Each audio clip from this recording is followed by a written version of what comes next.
प्यारे बच्चों, कैसे हैं आप? आशा है कि आप सब लोग अच्छे से होंगे।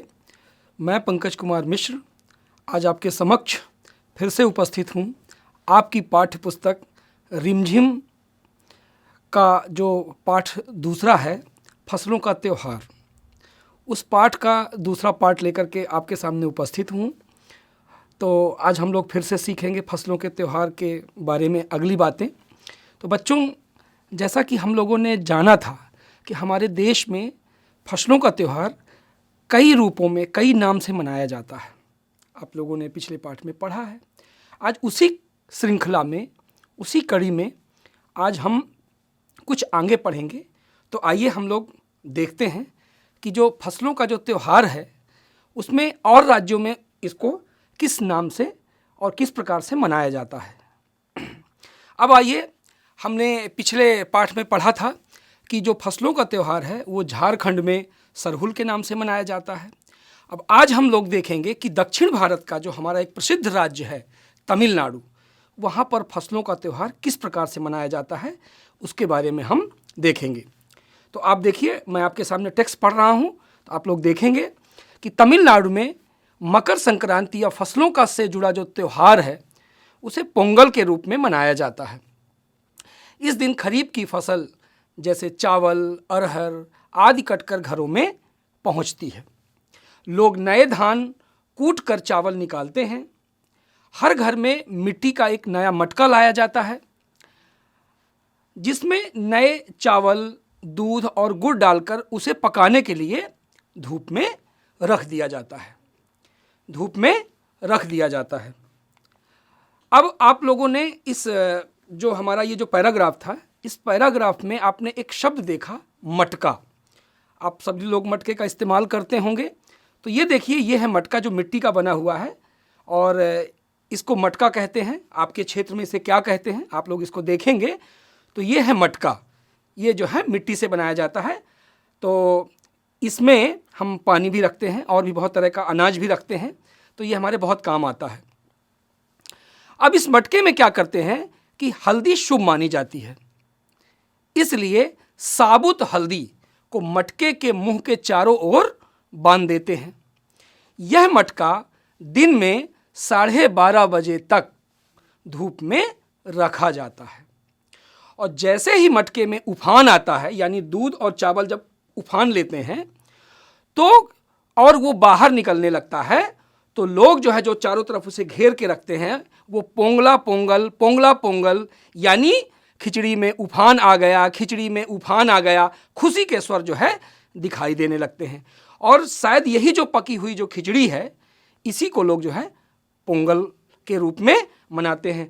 तो तमिलनाडु राज्य का जो पोंगल है बहुत ही प्रसिद्ध त्यौहार है। अच्छा, अब आप इस टेक्स्ट में देख रहे हैं कि एक शब्द है साबुत।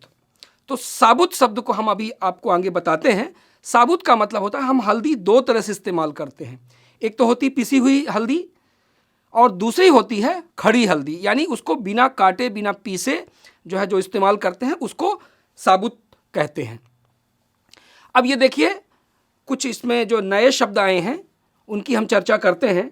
जैसे यहाँ पे लिखा है खरीफ की फसल। तो खरीफ की फसल का मतलब होता है, हमारे देश में दो तरह की फसल उगाई जाती है, एक रबी की फसल और एक खरीफ की फसल। तो रबी की फसल में गेहूँ है और चना है, मसूर है, मटर है, ये जो है आते हैं। और खरीफ की जो फसल होती है उसमें अरहर है, चावल है, उड़द है, मूंग है, ये आते हैं। तो कार्तिक अगहन के बीच में जो फसल उत्पादित होती है, यानी पकती है और अनाज घर में आता है, उसको खरीफ की फसल कहते हैं। तो वहाँ पर एक शब्द का इस्तेमाल था, खरीफ की फसल आती है। दूसरा शब्द है साबुत। साबुत का मतलब होता है अखंड, माने बिना उसके टुकड़े किए हुए, बिना पिसा हुआ। कुछ और भी शब्द हमने आगे लिए हैं, उन शब्दों को हम आगे चर्चा करेंगे। फिलहाल अभी इस पैराग्राफ में जो दो शब्द आए हैं उसको आप लोग देखिए।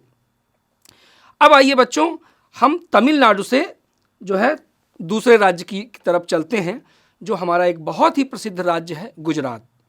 गुजरात राज्य में फसलों के त्यौहार को किस रूप में मनाते हैं, हमने आपको पिछले पाठ में बताया था कि जो गुजरात है वहाँ जो मकर संक्रांति है उसको पतंगों का पर्व कहते हैं।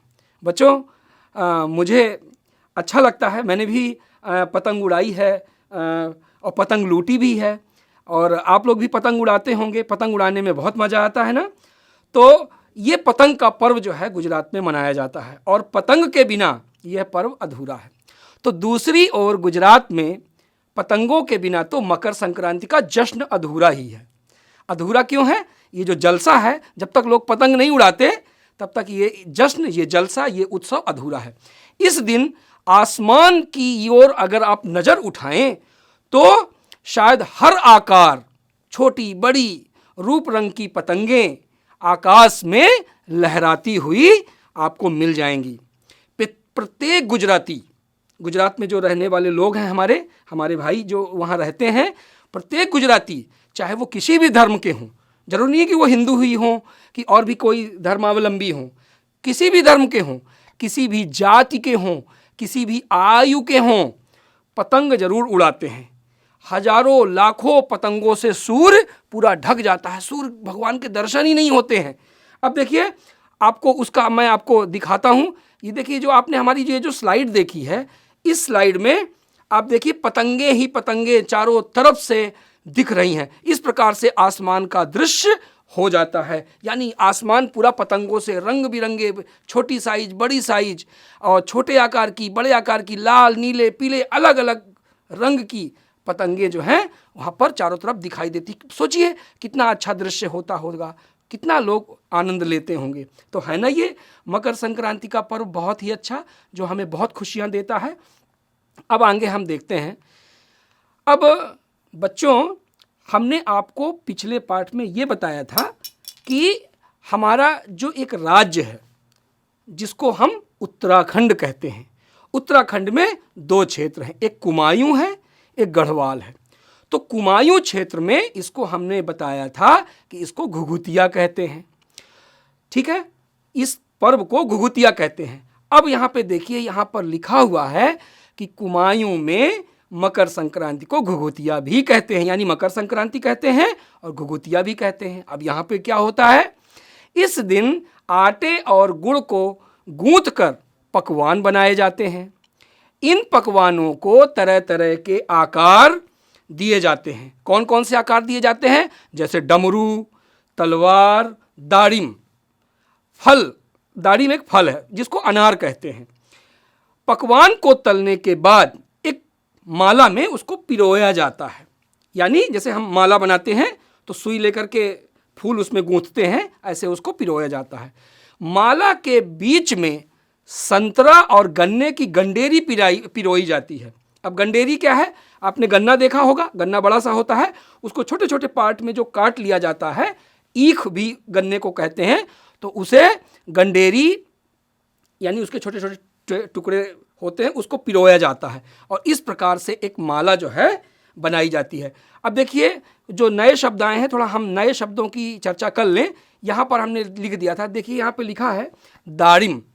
दाड़िम जो है अनार को कहते हैं, अनार वहाँ पर होता है। और पकवान क्या है? आप लोगों ने बहुत तरह के पकवान खाए होंगे। पकवान कहते हैं घी से बनाया गया खाद्य पदार्थ, ऐसा खाद्य पदार्थ जिसको घी से बनाया जाता है, घी से तला जाता है। गंडेरी क्या है?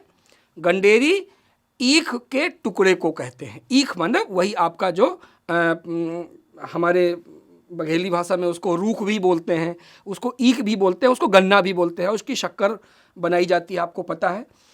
पिरोना माने एक साथ बांधना। उस माला में सबको, पकवानों को, संतरे को और ईख जो होती है उसके टुकड़े को, गन्ने के टुकड़े को बनाया जाता है और एक माला बनाई जाती है।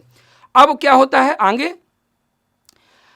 माला के बीच में संतरा और गन्ने की गंडेरी पिरोई जाती है। यह काम बच्चे बहुत रुचि से करते हैं, उत्साह के साथ करते हैं। बच्चों को तो हर काम करने में बहुत उत्साह और बहुत मज़ा आता है। सुबह बच्चों को वो माला दी जाती है। बच्चों, आप ये माला को लो। बहुत ठंड जब पड़ती है कुमायूं और गढ़वाल क्षेत्र में, माने कुमायूं में, तो पक्षी क्या होते हैं, पहाड़ से बाहर चले जाते हैं, दूर चले जाते हैं। तो उन्हें बुलाने के लिए बच्चे इस माला से पकवान तोड़ तोड़ कर पक्षियों को खिलाते हैं। जो भी पक्षी हैं वहाँ पर उनको खिलाते हैं, जो नहीं है पक्षी उनको बुलाते हैं और गाते हैं। क्या गाते हैं? ये गाना वहाँ पर प्रसिद्ध है जो बच्चे गाते हैं। कौआ आओ घुघूत आओ, ले कौआ बड़ो, मका दैजा सोने का घड़ो, खा ले पूरी, मका दैजा सोने की छुरी। तो इस प्रकार से ये वो एक गीत लय में गाते हैं। आप लोग तो इस गीत को बहुत अच्छे तरीके से गा लेते होंगे, मुझे पता है, क्योंकि बच्चों को हर काम करना बहुत अच्छा लगता है। हम भी जब बच्चे थे तो हमने भी बहुत ऐसे काम किए हैं। तो इस गीत को फिर से हम गाते हैं। कौआ आओ घुघूत आओ, ले कौआ बड़ो, मका दैजा सोने का घड़ो, खा ले पूरी, मका दैजा सोने की छुरी। अब यहाँ पर एक शब्द है बच्चों, घुघूत। घुघूत जो है कुमायूं क्षेत्र में एक पक्षी होता है, उसको घुघूत कहते हैं और उसको बुलाया जाता है। और इस पक्षी के बारे में कुछ वहाँ पर लोक कथाएँ भी हैं, आप लोग देखेंगे, अपने बड़ों से समझेंगे। तो अभी आप फिलहाल ये समझिए कि घुघूत एक पक्षी है जिसको बुलाया जाता है, जो कि ठंड की वजह से चला जाता है। अब ये गीत गाने के बाद पक्षियों को खिलाया जाता है पकवान, और इसके साथ वहाँ पर एक बात है कि इसके साथ जिस चीज़ की कामना होती है, हमारी कुछ विश होती हैं, हमारी कुछ इच्छाएं होती हैं, मनोकामनाएं होती हैं, वो हम मनोकामना मांगते हैं कौआ और घुघूत को खिलाने के बाद। ठीक है। अब देखिए बच्चों, हमने कुछ राज्यों के बारे में फसलों के त्यौहार को पढ़ा, जैसे सरहुल पढ़ा, फिर हमने पोंगल पढ़ा, फिर हमने घुघुतिया पढ़ा, देखा। आप भी अपने क्षेत्र में अलग अलग त्यौहार अलग अलग रूप में मनाते हैं। उस लिस्ट में जो हमने राज्यवार जो लिस्ट दिया था, कौन कौन से राज्यों में कौन कौन सा त्यौहार, जैसे असम में बिहू, पंजाब में लोहड़ी, उड़ीसा में नुआखाई पर्व मनाया जाता है। तो अलग अलग त्यौहार हैं, हमने यहाँ पे 3-4 त्योहारों का वर्णन किया है। तो यहाँ पर आगे देखिए कि है ना कितने अलग अलग अंदाज मकर संक्रांति को मनाने के। कहीं दूध चावल और गुड़ की खीर बनती है, तो कोई 5 प्रकार के अनाज से खिचड़ी बनाता है। कहीं कहीं लोगों का सैलाब नदी में स्नान करने के लिए उमड़ता है। मैंने आपको बताया था कि इस दिन लोग जो है नदी में स्नान करते हैं, तो नदियों में, तालाबों में नदी का सैलाब स्नान के लिए उमड़ता है। सैलाब माने भीड़, पूरी भीड़ जाती है, क्योंकि सबको नहाना है, सबको पुण्य लूटना है। तो इस प्रकार से नदी में सैलाब स्नान के लिए उमड़ता है। अब क्या होता है, ठंड तो बहुत होती है। हमने आपको बताया था कि जनवरी से लेकर के फरवरी के बीच में जो मनाया जाता है, और उस समय बहुत ठंड पड़ती है नॉर्थ इंडिया में, और कुमायूं में तो और भी ज़्यादा। तो लोग ठंड से ठिठुरते रहेंगे, पर बर्फीले पानी में कम से कम एक डुबकी तो अवश्य लगाएंगे, जरूर लगाएंगे। हाल यह होता है कि इन जगहों पर तिल रखने की जगह नहीं होती।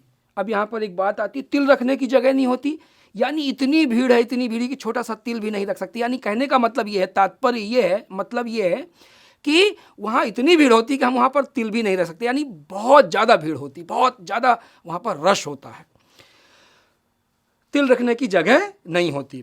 तिल से याद आया ना, मकर संक्रांति के दिन पानी में तिल डालकर स्नान करना। बच्चों, आपको हमने बताया था कि तिल इतनी शुभ मानी जाती है कि लोग पानी में डाल करके उससे स्नान भी करते हैं, और ये शुभ मानी जाती है तिल।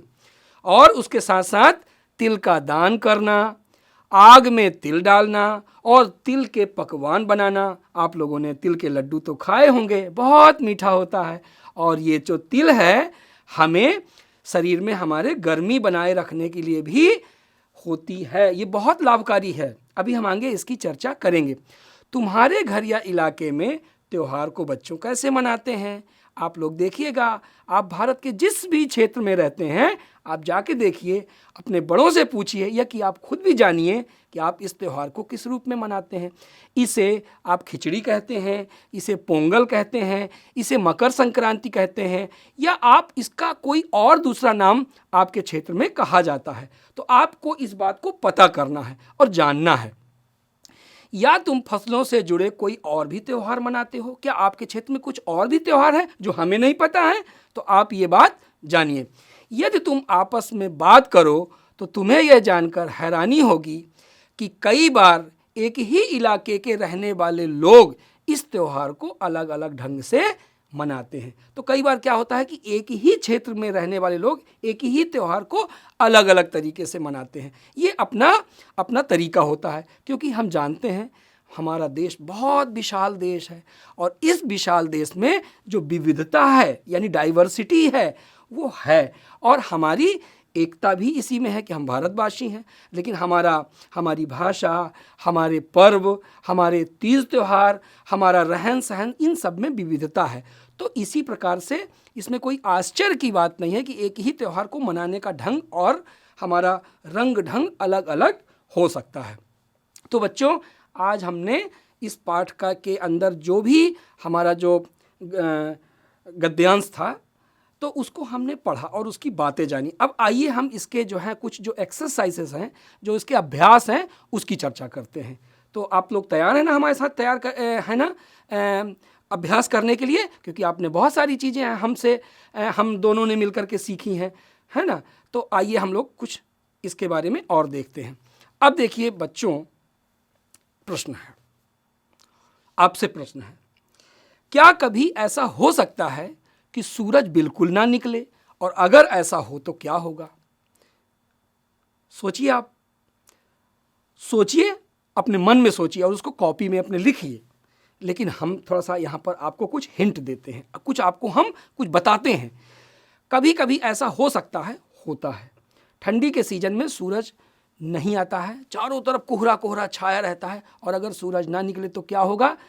समय का पता नहीं चलेगा। समय का पता नहीं चलेगा और उसके साथ क्या होगा? हमारी दिनचर्या अव्यवस्थित हो जाती है। उसके अलावा हमें ठंड बहुत लगती है। उसके अलावा हमारा स्कूल भी जाने का मन नहीं करता है, ऑफिस भी जाने का मन नहीं करता है, और हम रजाई को ढके, कंबल को ढके अपने घर में लेटे रहते हैं। हमारा सारा काम जो है विलंब से होता है। और उसके साथ अगर बहुत दिनों तक सूरज ना निकले तो बहुत परेशानी हो जाएगी। चारों तरफ अंधेरा ही अंधेरा रहेगा, क्योंकि सूरज से ही हमें ऊष्मा मिलती है, सूरज से ही हमें ऊर्जा मिलती है। तो उसके बिना तो हम किसी चीज़ की कल्पना नहीं कर सकते हैं, है ना बच्चों। अब इसके अलावा भी अगर आपके मन में कुछ और भी बातें हों तो आप उसको सोचिए, आप उसको लिखिए और अपनी कल्पना को बढ़ाइए। अब अगला है प्रश्न नंबर 2, तुम्हें कौन सा त्यौहार अच्छा लगता है और क्यों? बच्चों, हम बहुत तरह के त्यौहार मनाते हैं। हम 15 अगस्त मनाते हैं, 26 जनवरी मनाते हैं, फसलों के त्यौहार मनाते हैं, दीपावली मनाते हैं, ईद मनाते हैं और भी बहुत तरह के त्यौहार मनाते हैं। अब आपको होली भी मनाते हैं, तो आपको इसमें से कौन सा त्यौहार अच्छा लगता है? ये आप अपनी रुचि और अपने मन से लिखिए कि आपको वो त्यौहार क्यों अच्छा लगता है। यहाँ पर लिखा हुआ है कि अच्छा लगता है और क्यों अच्छा लगता है। उसके अच्छे लगने के पीछे कारण क्या है, आपको ये भी बताना है। जैसे होली है तो होली में हम कलर लगाते हैं, दीपावली में पटाखे फोड़ते हैं, ईद में हम सेवइयाँ बनाते हैं, गले मिलते हैं, नमाज पढ़ने जाते हैं। तो इस प्रकार से आपको कौन सा त्यौहार अच्छा लगता है, आप इसकी चर्चा करिए और अपने मन से कॉपी में लिखिए। अब अगला प्रश्न है बच्चों कि फसल के त्यौहार में हमने सीखा कि तिल का बहुत महत्व होता है। हम तिल से स्नान करते हैं, तिल को आग में डालते हैं, तिल के लड्डू बनाते हैं, तिल के और मिठाइयाँ भी बनती हैं, और तिल से तेल भी बनता है। तिल का तेल भी हम इस्तेमाल करते हैं। अब आप देखिए कि तिल का किन किन रूपों में इस्तेमाल किया जाता है। तो तिल जो है, तिल से लड्डू बनते हैं, और तिल का जो तेल होता है उसको भी हम इस्तेमाल करते हैं। तो इस प्रकार से जो तिल है वो हमारे लिए बहुत ही उपयोगी, उसका तेल हमारे काम आता है।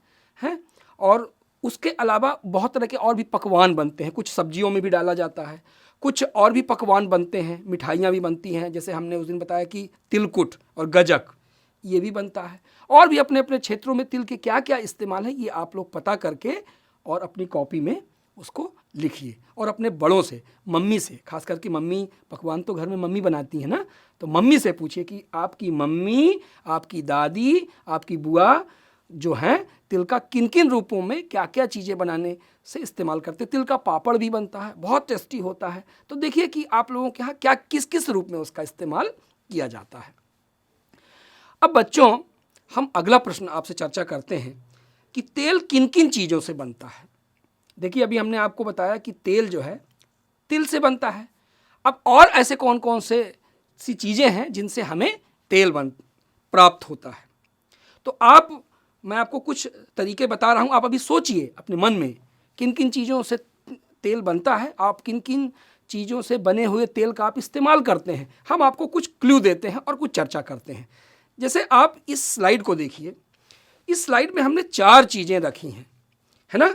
तो आप यहाँ पर देखिए कि ये जो है, ये क्या है, ये है नारियल, है ना। तो ये जो नारियल है, ये नारियल आप लोग इस्तेमाल करते होंगे, पूजा में इस्तेमाल होता है, लेकिन इसका इस्तेमाल सिर्फ पूजा में ही नहीं होता है और इसके पकवान ही नहीं बनाए जाते हैं, इसकी चटनी ही नहीं बनती है, इसका तेल भी बनता है, मार्केट में मिलता है, बाज़ार में मिलता है नारियल का तेल।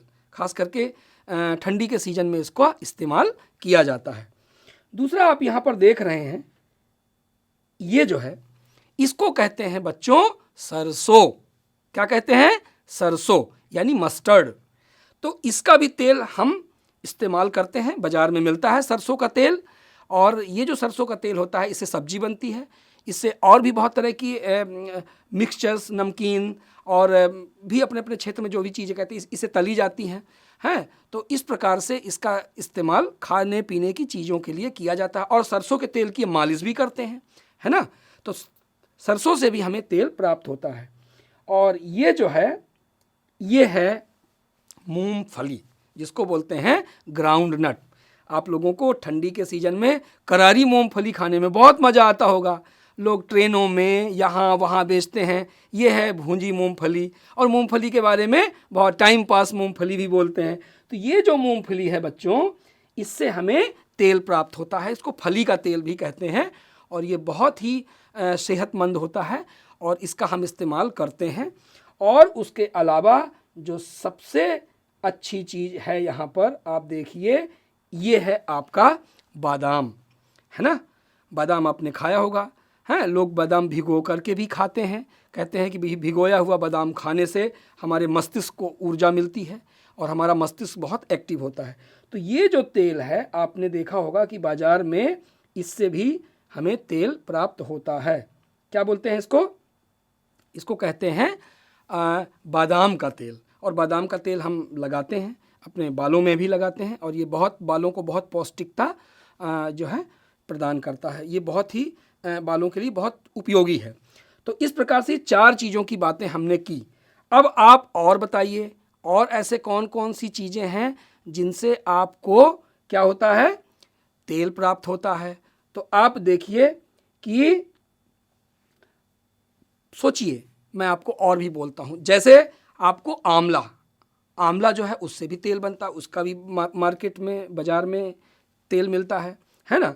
उसके बाद सोयाबीन का से भी तेल बनाया जाता है और सोयाबीन के लिए जो है मध्य प्रदेश बहुत प्रसिद्ध है, उसको सोया स्टेट कहा जाता है। और उसके साथ साथ अलसी, लिनसीड जिसको बोलते हैं, लिनसीड, तो अलसी का भी तेल बनता है। और उसके अलावा सूरजमुखी है, आप लोग जानते होंगे सूरजमुखी, है ना, सनफ्लावर जो है उससे भी तेल बनता है। उसके अलावा ऑलिव जो होता है, जिसको जैतून कहते हैं, उससे भी तेल बनता है। और उसके अलावा जो है कैस्टर ऑयल भी होता है, कैस्टर ऑयल, जो कि कुछ कुछ तेल ऐसे हैं जिनका खाने के लिए इस्तेमाल नहीं होता है, कुछ कुछ आयुर्वेद में और हमारे मेडिसिन में भी हैं, चिकित्सा क्षेत्र में भी उनका काम होता है। तो कैस्टर ऑयल, जिसको रेड़ी का तेल कहते हैं, तो इनसे हमें तेल प्राप्त होता है। और भी आप पता करिए कि आपके क्षेत्र में ऐसी कौन कौन सी चीज़ें हैं जिनसे तेल प्राप्त होता है। हमने आपको मेन चीज़ें बता दी। अब आप देखिए 5वां नंबर प्रश्न। 5वां नंबर प्रश्न है बच्चों कि गया शहर तिलकुट के लिए प्रसिद्ध है। तिलकुट हमने आपको बताया था उस पाठ में जब पढ़ा था कि लेखिका के घर में तिलकुट आता है गया शहर से। तो वो क्या करती है कि तिलकुट यानी तिल, गुड़ और शक्कर से बनी हुई मिठाई, उसको खाते हैं। और हमने आपको ये भी बताया था, आप हमारा पिछला वीडियो देखिएगा, बताया था कि तिलकुट से जो है तिल से गजक भी बनता है, गजक। तो उसके लिए ग्वालियर प्रसिद्ध है और भी क्षेत्र फेमस है, प्रसिद्ध है। तो तिलकुट के लिए गया शहर प्रसिद्ध है। ऐसी जगहों का नाम लिखिए जो खास पकवान के लिए मशहूर है। अब देखिए, हमने आपको बताया कि भारत एक विशाल देश है, तो यहाँ पर तीज त्यौहार अलग अलग हैं, यहाँ की भाषा, बोली, सब चीज़ अलग अलग है। आप भी जिस क्षेत्र में होंगे वहाँ पर भी कोई ना कोई खाने पीने की चीज़ें प्रसिद्ध होंगी, फेमस होंगी। तो इतना बड़ा जो देश है, तो इस देश में हमारे खान पान में भी विविधता है और कहीं कहीं की चीज़ें बहुत फेमस हैं। वो क्षेत्र जो है उस चीज़ के नाम से जाना जाता है। जैसे हम चर्चा करते हैं और शहरों के हम आपको नाम बताते हैं। जैसे आपने सुना होगा एक बहुत प्रसिद्ध शहर है आगरा। तो आगरे का पेठा जो है बहुत अपने आगरा जो है पेठे के नाम से जाना जाता है। पेठा आपने खाया होगा। और वहीं पर एक शहर है मथुरा। मथुरा के पेड़े जो हैं बहुत प्रसिद्ध हैं। उसके साथ साथ ग्वालियर का गजक बहुत प्रसिद्ध है। उसके साथ साथ अगर आप बिहार जाएंगे तो बिहार में आपको लिट्टी चोखा जो है आपका बहुत प्रसिद्ध है। आप अगर उड़ीसा आएंगे तो उड़ीसा का जो छेना पोड़ा है, एक मिठाई है, वो बहुत प्रसिद्ध है बच्चों। और साथ साथ साउथ में अगर आप जाएंगे तो वहाँ का इडली डोसा बहुत प्रसिद्ध है। गुजरात जाएंगे तो गुजरात का ढोकला बहुत प्रसिद्ध है। और साथ साथ अगर आप मालवा क्षेत्र मध्य प्रदेश में अगर जाएंगे तो वहाँ का पोहा और जलेबी वहाँ का बहुत प्रसिद्ध है। और पंजाब की जो है लस्सी बहुत प्रसिद्ध है। दिल्ली का छोले और कुलचे बहुत जो है प्रसिद्ध है। तो इस प्रकार से आप देखेंगे पंजाब हमारा इसलिए भी प्रसिद्ध है कि वहाँ पर मक्के की रोटी और सरसों का साग भी बहुत प्रसिद्ध है। तो इस प्रकार से आप देखेंगे। और एक बात और है, बंगाल और उड़ीसा जो है रसगुल्ले के लिए भी बहुत प्रसिद्ध है। तो इस प्रकार से जितना मैं जानता हूँ और भी बहुत सारी चीज़ें हैं। आप भी बताइए कि आपके क्षेत्र में कौन सी चीज़ खाने पीने के लिए बहुत मशहूर है। तो आप पता करिए और पता करके अपने कॉपी में उसको लिखिए। ठीक है बच्चों?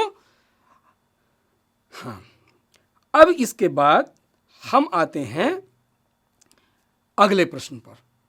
हमारा अगला प्रश्न है काम वाले शब्द। हमने वहाँ पे बहुत सारे काम देखे बच्चों। आप सुबह से जब से उठते हैं, सोते भी हैं, तब भी सब से लेकर के रात तक और सोने तक आप कुछ ना कुछ काम करते रहते हैं। जैसे सुबह उठना, पढ़ना, ब्रश करना, नहाना धोना, पढ़ाई करना, स्कूल जाना, खेलना। तो ये जो चीज़ें हैं, तो इसमें काम वाले शब्दों को हम कहते हैं क्रिया कहते हैं। तो आप भी 5 क्रिया वाले शब्द लिखिए और हम आपको स्लाइड के माध्यम से बताते हैं कि ये देखिए फसलों के त्यौहार में यहाँ पर ये जो बालक है ये क्या कर रहा है कि ये माधव दौड़ रहा है। तो नीचे वाली स्लाइड देखिए। नीचे वाली स्लाइड में बालक क्या कर रहा है, आप ध्यान दीजिए। ध्यान दे करके आप मुझे बताइए कि यहाँ पर ये जो है क्या कर रहा है। सेकंड नंबर स्लाइड पे, तो ऊपर वाले स्लाइड पे तो माधव दौड़ रहा है। तो यहाँ पर नीचे वाली स्लाइड पे क्या कर रहा है, तो ये बालक जो है लिख रहा है। ये भी एक क्रिया है। और आगे देखिए ये जो 2 स्लाइड हैं, एक स्लाइड में राधिका कपड़े धो रही है। राधिका किसी महिला का नाम है और वो कपड़े धो रही है। कपड़े धोना ये क्रिया है। और जो नीचे वाली जो स्लाइड है, ये जो स्लाइड है, इसको आप देखिए। इसमें एक बालक जो है क्या कर रहा है, पढ़ाई कर रहा है ना। तो पढ़ना भी एक क्रिया है। तो इस प्रकार से हमने देखा कि दौड़ना, कपड़े धोना, लिखना और पढ़ना ये हमारी क्रियाएं हैं। अब आप बच्चों हमें ये बताइए कि आप भी अपनी कॉपी में 5-6 आप जो भी अच्छा काम करते हैं, जो भी काम करते हैं, उन 4-5 प्रकार के जो क्रियाएं हैं उनका नाम लिखिए। जैसे सोना, जगना, उठना, बैठना, जो भी हैं आप उनको लिखिए। तो बच्चों आज हमारा ये पाठ यहीं पर समाप्त हो रहा है। आइए हम थोड़ा सा इस पाठ की जो है पुनरावृत्ति सूक्ष्म रूप से कर लेते हैं और फिर इसके बाद हमें आप इजाज़त दीजिए। तो आशा करता हूं कि आपको ये हमारा पाठ बिल्कुल अच्छा लगा होगा। और तो जो हम पुनरावृत्ति करते हैं, तो सबसे पहले हमने देखा बच्चों कि जो तमिलनाडु है प्रदेश है, वहाँ पर पोंगल का त्यौहार मनाया जाता है ना। तो पोंगल के त्यौहार में खिचड़ी पकाई जाती है और जब खिचड़ी में दूध के साथ उफान आता है तो पोंगलो पोंगल बोलते हैं, पोंगला पोंगल बोलते हैं। उसके बाद हम गुजरात गए, तो गुजरात में जाकर के हमने देखा कि गुजरात में पतंगों का पर्व मनाया जाता है। पतंग उड़ाई जाती है और आकाश जो होता है वो पूरा आकाश रंग बिरंगी पतंगों से, बड़ी आकार की, छोटी आकार की और बहुत तरह के कलर की जो पतंगे हैं उससे सूर्य ढक जाता है। उसके बाद हमने देखा कि उत्तराखंड के जो कुमायूं क्षेत्र है जहाँ पर इस मकर संक्रांति को घुघुतिया कहते हैं, तो घुघुतिया का पर्व कैसे मनाया जाता है। वहाँ पर तरह तरह के पकवान बनाए जाते हैं, उनको अलग अलग आकार दिया जाता है, जैसे दाड़िम है, डमरू है, इस प्रकार से। और फिर वो माला उसमें वो सब पिरोया जाता है। उस माला में गन्ना और संतरा भी पिरोया जाता है। उसके साथ साथ वो माला बच्चों को दिया जाता है। बच्चे उस माला को ले करके और पक्षियों को खिलाते हैं। क्यों? क्योंकि पक्षी जो है ठंड प्रदेश में बाहर चले जाते हैं, तो बच्चे उनको बुलाते हैं और वो गीत भी गाते हैं, है ना। आपने वो गीत सुना है ना कि कौवा आओ, घुघूत आओ, है ना। और फिर इस प्रकार से कह के और क्या करते हैं, अपनी मनोकामना मांगते हैं, उनके मन में जो भी इच्छा होती है। उसके साथ हम आपसे ये कहना चाहते हैं कि भारत एक विशाल देश है बच्चों, और विविधता जो है, डाइवर्सिटी हमारी विशेषता है।